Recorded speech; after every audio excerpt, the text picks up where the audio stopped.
नमस्कार, good morning friends. Welcome to SBI security daily morning podcast. कल के market की बात करें तो एक दिन की बम्पर रैली के बाद में कल प्रॉफिट बुकिंग देखने को मिली मार्केट के अंदर and Nifty drop nearly 350 points. जबकि ब्रॉडर मार्केट ने आउट परफॉर्म किया है। मार्केट ब्रेथ काफ़ी अच्छा रहा। जबकि आज के ग्लोबल क्यूज़ की बात करें तो ग्लोबल क्यूज़ लार्जली सपोर्टिव हैं। US market overnight ended largely in green despite the fact that Dow Jones dropped 0.6%, S&P Nasdaq ended nearly 0.7% and 1.6% on a higher side। ये हुआ इसलिए क्योंकि यूपीए जो यूएस का जो सीपीआई डेटा आया है अप्रैल महीने का, it is softer then expected, यानी कि लोअर देन एक्सपेक्टेड है। कोर इन्फ्लेशन भी ड्रिफ्ट हुआ है। और भारत की महंगाई दर की बात करें तो महंगाई दर जो है जुलाई 2019 के बाद में लोवेस्ट लेवल पे पहुंच चुका है 3.16%। तो गोइंग फॉरवर्ड भारत और यूएस दोनों के लिए इंटरेस्ट रेट को लेकर के सपोर्टिव लग रहा है इन्फ्लेशन का print. So overall global queues की बात करें तो हमें लगता है कि ये ग्रीन स्टार्ट आज के सेशन के लिए हम देख सकते हैं। Now let's look at the stocks in focus. So दोस्तों, एमएससीआई इंडेक्स का रीबैलेंसिंग है और एमएससीआई ग्लोबल स्टैंडर्ड इंडेक्स में जो है यहाँ पे नायका और कोरोमंडल दो कंपनियों का एडिशन होने वाला है। जबकि अगर स्मॉल कैप इंडेक्स की बात करें तो एमएससीआई स्मॉल कैप इंडेक्स में लगभग ढेर सारी कंपनियां यहाँ पे ऐड होंगी। उसमें Acme solar, Authum investment, doctor Agarwal health care, Tata technology, Shaily, साइन लाइफ साइंसेज, सेजिलिटी इंडिया। तो ये कुछ कंपनी थे जहाँ पे उनके एडिशंस होने वाले हैं एमएससीआई स्मॉल कैप इंडेक्स के अंदर। दोस्तों आइए बात करते हैं ऐसे और कौन से स्टॉक्स हैं जो फोकस रहने वाले हैं। तो यहाँ पे रिजल्ट ड्रिवन बहुत सारी कंपनीज हैं। So Tata motor first of all number appears to be good. Revenue if you look at Y on Y gone up by 0.4%।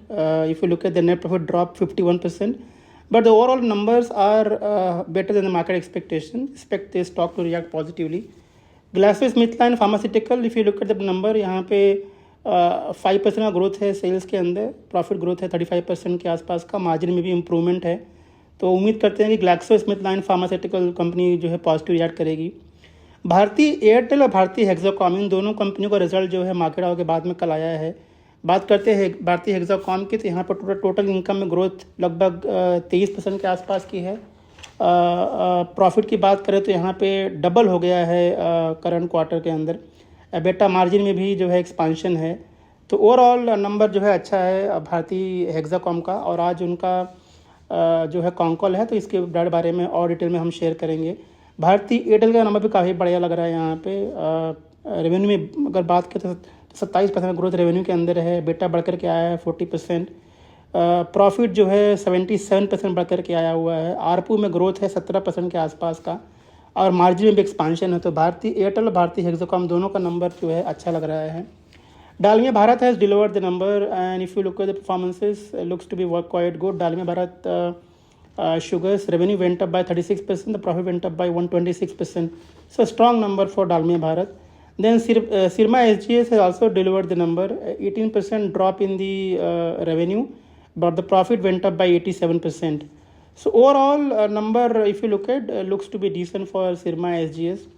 Then we have Garden Shipbuilder. If you look at the number, revenue went up by 61%, the profit went up by 118%. There's a 400 basis point improvement in the margin. तो garden जी ship builder का भी number काफ़ी अच्छा लग रहा है। उम्मीद करते हैं स्टॉक एज पॉजिटिव रिएक्ट करेगा। शैली इंजीनियरिंग का नंबर काफ़ी अच्छा लग रहा है। यहाँ पे रेवेन्यू में ग्रोथ 28% की है, प्रॉफिट 48% बढ़कर के आया है, और मार्जिन में एक्सपांशन है करीब 500 बेसिस पॉइंट की। तो यहाँ पे नंबर काफ़ी अच्छा लग रहा है शैली इंजीनियरिंग का। Then we have VIP industries, numbers appears to be weaker side पे आया हुआ है यहाँ पे, और रेवेन्यू में डिक्लाइनिंग है 4% का, और कंपनी का जो लॉस है वो 27 करोड़ के आसपास का है, जो कि 24 करोड़ था सेम क्वार्टर लास्ट ईयर। तो ओवरऑल नंबर जो है यहाँ पे ख़राब है वीआईपी का। देन आईटीडी सीमेंटेशन, यहाँ पे नंबर काफ़ी अच्छा लग रहा है। 10% ग्रोथ जो है वो सेल्स के अंदर है। Profit has gone up bye 27%। Order book is now 18,300 crore रुपये, जो कि FY25 का जो है करीब 2 टाइम्स है। तो ओवरऑल नंबर यहाँ बढ़िया है, मार्जिन एक्सपांशन है। ASK ऑटोमोटिव में काफ़ी अच्छा नंबर डिक्लेयर किया हुआ है। रेवेन्यू में ग्रोथ 9% के आसपास का है, प्रॉफिट 21% बढ़कर के आया हुआ है। तो overall number is good. Metropolis healthcare, if you look at the performance, numbers are mix. Revenue went up by 4%, but EBITDA and the profitability have seen declining for the current quarter. Then we have European Solutions. If you look at the performance, revenue Y on Y जो है वो 32% बढ़ करके आया हुआ है, profit में growth जो है 31% की है.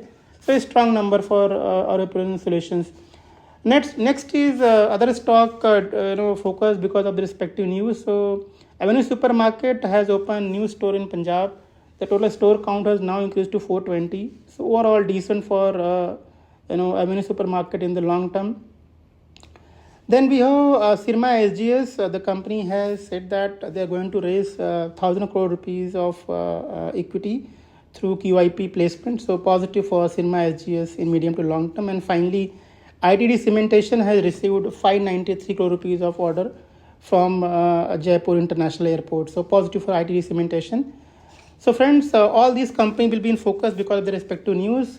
And the result season is now ongoing. So we have a long list of companies like Aditya Birla, Real Estate, ADF Foods, AkzoNobel, Apar Industries, Berger Paint, Blue Jet, Healthcare, Edelweiss Financial Services, eClerx. So we have a long list of companies to declare their fourth quarter result. So watch out for all these companies in focus, friends. That's all from our side, and I wish you all the best for today's trade. Thank you. Investment in securities market are subject to market risks. Read all the related documents carefully before investing.